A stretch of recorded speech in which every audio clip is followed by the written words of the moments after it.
ദിനവൃത്താന്തം ഒന്നാം പുസ്തകം അധ്യായം 17. ദാവീദ് തന്റെ അരമനയിൽ വസിച്ചിരിക്കും കാലത്ത് ഒരു നാൾ നാഥാൻ പ്രവാചകനോട്, ഇതാ ഞാൻ ദേവദാരു കൊണ്ടുള്ള അരമനയിൽ വസിക്കുന്നു, യഹോവയുടെ നിയമപ്പെട്ടകമോ തിരശീലകൾക്ക് കീഴെ ഇരിക്കുന്നു എന്ന് പറഞ്ഞു. നാഥാൻ ദാവീദിനോട്, നിന്റെ താല്പര്യം പോലെയൊക്കെയും ചെയ്താലും യഹോവ നിന്നോടുകൂടെയുണ്ട് എന്ന് പറഞ്ഞു. എന്നാൽ അന്ന് രാത്രി നാഥാന് ദൈവത്തിന്റെ അരുളപ്പാടുണ്ടായത് എന്തെന്നാൽ, നീ ചെന്ന് എന്റെ ദാസനായ ദാവീദിനോട് പറക, യഹോവ ഇപ്രകാരം അരുളിച്ചെയ്യുന്നു, എനിക്ക് വസിപ്പാനുള്ള ആലയം പണിയേണ്ടത് നീയല്ല. ഞാൻ ഇസ്രായേലിനെ കൊണ്ടുവന്ന നാൾ മുതൽ ഇന്നുവരെയും ഞാൻ ഒരു ആലയത്തിൽ വാസം ചെയ്യാതെ കൂടാരത്തിൽ നിന്ന് കൂടാരത്തിലേക്കും നിവാസത്തിൽ നിന്ന് നിവാസത്തിലേക്കും സഞ്ചരിച്ചു. എല്ലാ ഇസ്രായേലിനോടും കൂടെ സഞ്ചരിച്ചു വന്ന സ്ഥലങ്ങളിൽ എവിടെ വെച്ചെങ്കിലും എന്റെ ജനത്തെ മേയിപ്പാൻ ഞാൻ കൽപ്പിച്ചാക്കിയ ഇസ്രായേൽ ന്യായാധിപതിമാരിൽ ആരോടെങ്കിലും, നിങ്ങൾ എനിക്ക് ദേവദാരു കൊണ്ട് ഒരു ആലയം പണിയാതെ ഇരിക്കുന്നത് എന്ത് എന്ന് ഒരു വാക്കു ഞാൻ കൽപ്പിച്ചിട്ടുണ്ടോ?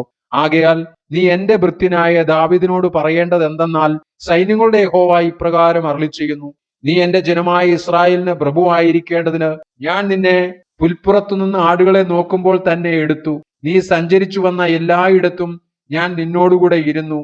നിന്റെ സകല ശത്രുക്കളെയും നിന്റെ മുമ്പിൽ നിന്ന് ഛേദിച്ചു കളഞ്ഞിരിക്കുന്നു. ഭൂമിയിലുള്ള മഹാന്മാരുടെ നാമം പോലെ ഒരു നാമം ഞാൻ നിനക്ക് ഉണ്ടാക്കും. ഞാൻ എന്റെ ജനമായ ഇസ്രായേലിന് ഒരു സ്ഥലം കൽപ്പിച്ചു കൊടുക്കുകയും അവർ സ്വന്തം സ്ഥലത്ത് പാർത്ത് അവിടെ നിന്ന് ഇളകാതെ വണ്ണം അവരെ നടുകയും ചെയ്യും. പണ്ടത്തെ പോലെയും എന്റെ ജനമായ ഇസ്രായേലിന് ഞാൻ ന്യായാധിപന്മാരെ കൽപ്പിച്ചാക്കിയ കാലത്തെ പോലെയും ഇനി ദുഷ്ടന്മാർ അവരെ ചെയ്യിപ്പിക്കുകയില്ല. ഞാൻ നിന്റെ സകല ശത്രുക്കളെയും അടയ്ക്കും. യഹോവ നിനക്കൊരു ഗൃഹം പണിയുമെന്ന് ഞാൻ നിന്നോട് അറിയിക്കുന്നു. നീ നിന്റെ പിതാക്കന്മാരുടെ അടുക്കൽ പോകേണ്ടതിന് നിന്റെ ജീവകാലം തികയുമ്പോൾ ഞാൻ നിന്റെ ശേഷം നിന്റെ പുത്രന്മാരിൽ ഒരുവനായ നിന്റെ സന്തതിയെ എഴുന്നേൽപ്പിക്കുകയും അവന്റെ രാജ്യത്വം സ്ഥിരമാക്കുകയും ചെയ്യും. അവൻ എനിക്ക് ഒരു ആലയം പണിയും. ഞാൻ അവന്റെ സിംഹാസനം എന്നേക്കും സ്ഥിരമാക്കും. ഞാൻ അവന് പിതാവും അവൻ എനിക്ക് പുത്രനുമായിരിക്കും. നിന്റെ മുൻ വാഴ്ചക്കാരനോട് ഞാൻ എന്റെ കൃപ എടുത്തു കളഞ്ഞതുപോലെ അവനോട് അതിനെ എടുത്തു കളകയില്ല. ഞാൻ അവനെ എന്റെ ആലയത്തിലും എന്റെ രാജത്വത്തിലും എന്നേക്കും നിലനിർത്തും. അവന്റെ സിംഹാസനവും എന്നേക്കും സ്ഥിരമായിരിക്കും. ഈ വാക്കുകളും ഈ ദർശനവും എല്ലാം നാഥാൻ ദാവീദിനോട് പ്രസ്താവിച്ചു. അപ്പോൾ ദാവീദ് രാജാവ് അകത്തു ചെന്ന് യഹോവയുടെ സന്നിധിയിൽ ഇരുന്ന് പറഞ്ഞത് എന്തെന്നാൽ, യഹോവയായ ദൈവമേ, നീ എന്നെ ഇത്രത്തോളം കൊണ്ടുവരുവാൻ ഞാൻ ആർ? എന്റെ ഗ്രഹവും എന്തുള്ളൂ?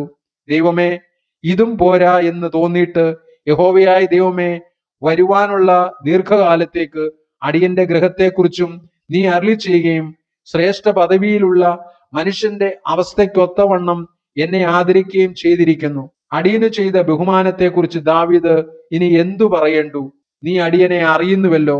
യഹോവേ, അടിയൻ നിമിത്തവും നിന്റെ പ്രസാദപ്രകാരവും നീ ഈ മഹിമയൊക്കെയും പ്രവർത്തിച്ച് ഈ വൻകാര്യമെല്ലാം അറിയിച്ചു തന്നിരിക്കുന്നു.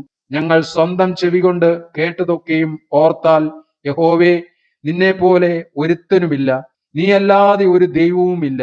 മിസ്രയീമിൽ നിന്ന് നീ ഉദ്ധരിച്ച നിന്റെ ജനത്തിന്റെ മുമ്പിൽ നിന്ന് ജാതികളെ നീക്കിക്കളകയിൽ വലിയതും ഭയങ്കരവുമായ കാര്യങ്ങളാൽ നിനക്കൊരു നാമം സമ്പാദിക്കേണ്ടതിന്, ദൈവമേ, നീ ചെന്ന് നിനക്ക് സ്വന്തം ജനമായി വീണ്ടെടുത്ത നിന്റെ ജനമായ ഇസ്രായേലിനെ പോലെ ഭൂമിയിൽ ഏതൊരു ജാതിയുള്ളൂ?